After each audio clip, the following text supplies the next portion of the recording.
Viren has fundamentally changed, but he has not yet fully ascertained the implications of that change. Such understanding will come in Season 5. From what we see of Season 5, it appears that Viren is going to desperately attempt to save Claudia. But why? What is the reasoning, and what is the process that leads him to such desperation? Why is he so adamantly against Erebos, considering that he was such an ardent proponent of Erebos earlier, and indeed fell victim to Erebos' tricks and manipulations? It is of course true that he has learned from his mistakes, but what is the process of that learning? How does it occur? Viren started off desperate. He started off very lonely and despairing. He has always been rather prone to extremist tendencies. He has always been willing to make a few rather cynical moves in order to fulfill what he believes is a grand and just objective. But he becomes significantly more desperate with the death of Sarai, someone that he deeply cared about. I don't think he loved her romantically. The world does not need more silly love triangles. But I do think he greatly respected her, and he was very close to Harrow, who loved her more than anyone. So when she dies, Harrow is left heartbroken, and Viren heartbroken as well, both for the loss of Sarai and seeing his friend reduced to such a shell of himself, becomes increasingly desperate.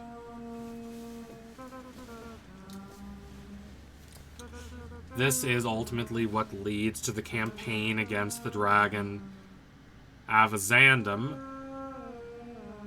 in the events we see in Thunderfall, still one of the most harrowing and poignant and genuinely contemplative and ambiguous episodes of the show. It works in that Avazandum dies, but Harrow remains rather uncertain, and then Harrow dies. This leads to Viren becoming increasingly desperate. He wants answers. He wants a sense of clarity and resolution. He wants this single beacon that will expose the answers behind all the questions and the enigmas that he encounters in his everyday life. But ultimately, there are no true transcendent answers. Reason cannot provide an ultimate relief from this sorrow and from this suffering. No revelations can provide relief either. Erebos pretends that he can, but ultimately he only cares about exploiting Viren for his own purposes. Viren is not an idiot. He is not shallow. He is not even particularly megalomaniacal. What he is a person who is in a desperate situation, and that desperation amplifies his already existing cynicism toward the kind of lawfulness that Harrow represents, and cynicism toward the world at large, feeding his amorality and leading him into more extremist positions. He ultimately becomes the person he becomes by experience. William James, the great American philosopher, talks eloquently about experience. How it overwhelms preconceived notions, how it floods over already existing ideas and conceptions of oneself and perspectives and values. None of these things that we think of as making up ourselves, even making up the reasonable parts of ourselves, all our values, all our convictions, all our ideals, what we prize, what we seek, what we yearn after. All of this is contingent to a certain degree on experience. That does not mean that experience gives us this grand wisdom and that we know a lot about a topic just because we have had a lot of experiences related to that topic. For instance, just because you are an American does not mean that you necessarily know what happens in this country more so than someone from France.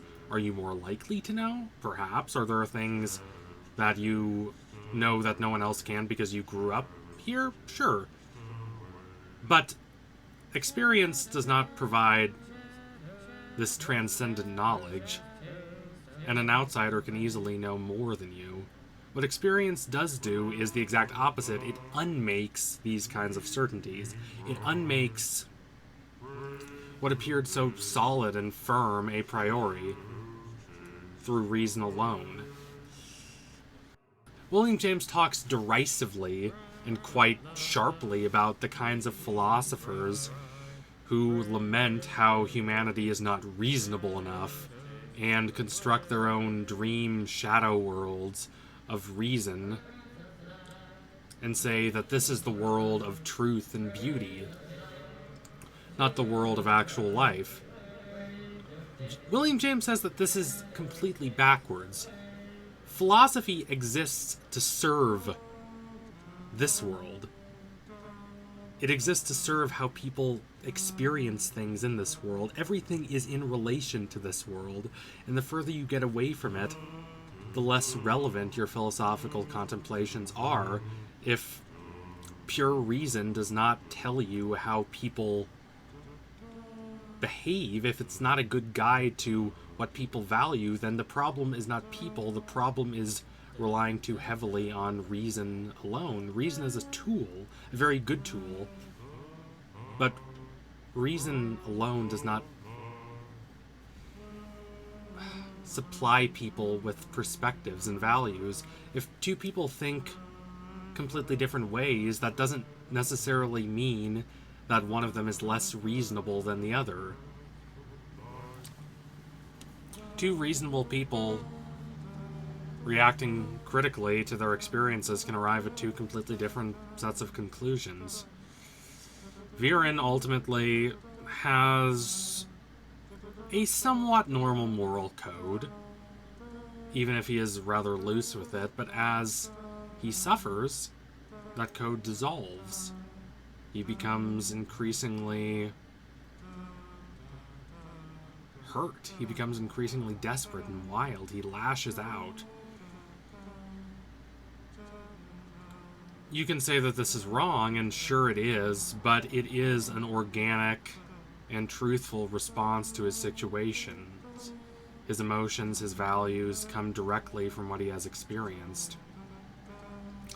And ultimately, experience also overwhelms his faith in Erebos. He is not a dogmatist.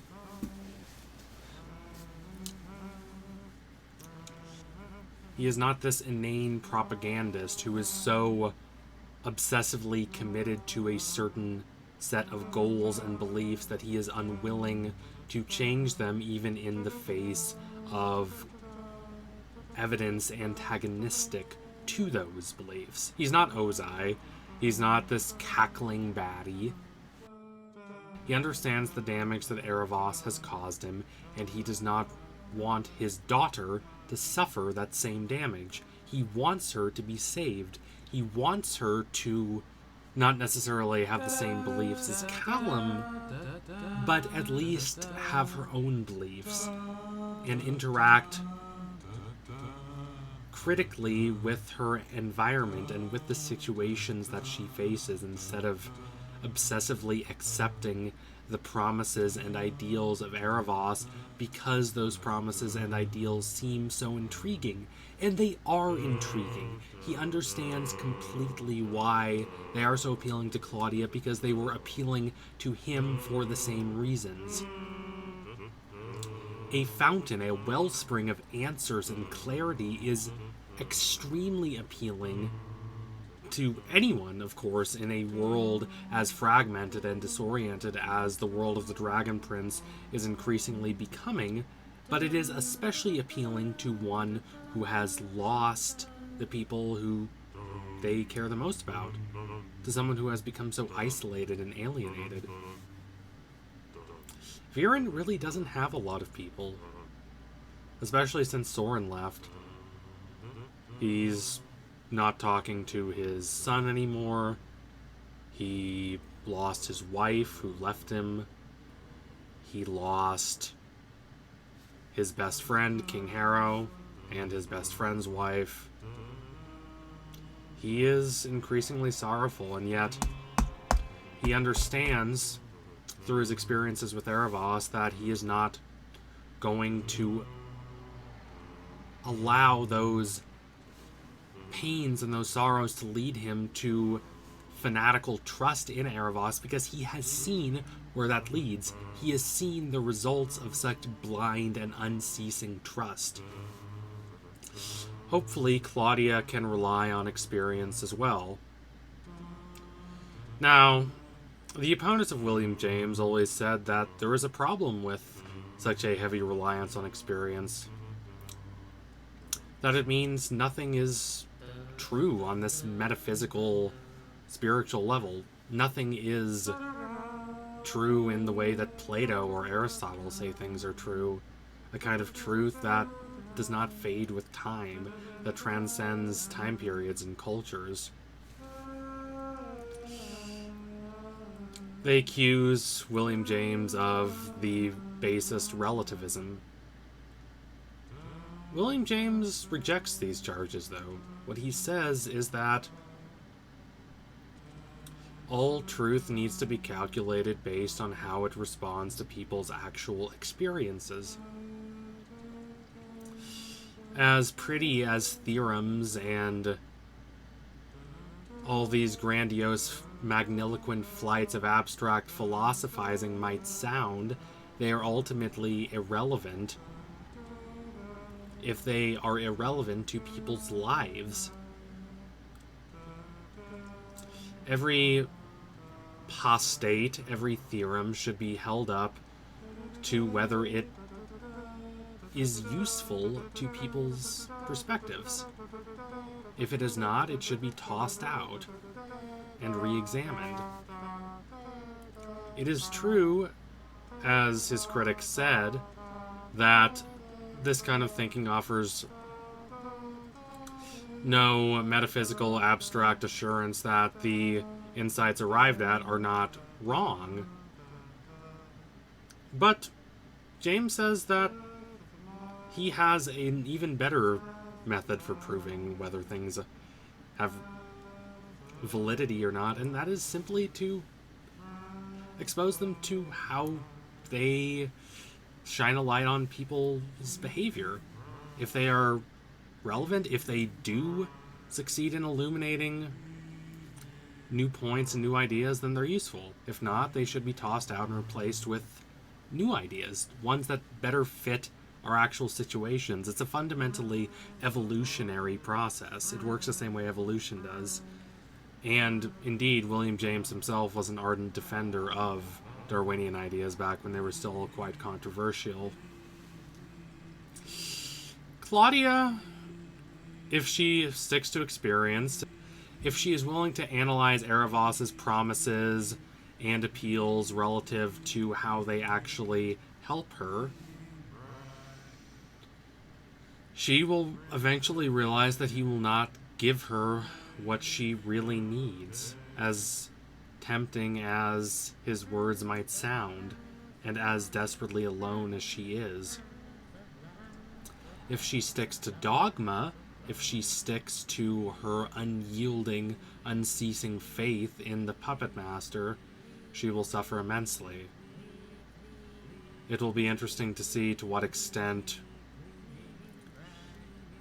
Viren, who has allowed so many of his previous thoughts to be overwhelmed and superseded by the truths he's learned, can help Claudia, who is very much enthralled by the phantasmal, lurid, superficially appealing promises of Erebos. So anyway, thank you all for watching. If you liked what you saw today, don't forget to like, comment, and subscribe. Donate to my Patreon if you can and you want to see more videos like this one before anyone else can. Keep watching The Dragon Prince. It's a great show. And I am excited for Season 5. Every season of this show does a lot to add to all those that came before it. And I can't wait to see what happens with Viren and Claudia especially. So tune in soon for my next analysis. It will be coming soon, that I promise you. Thank you all again. Adios, comrades.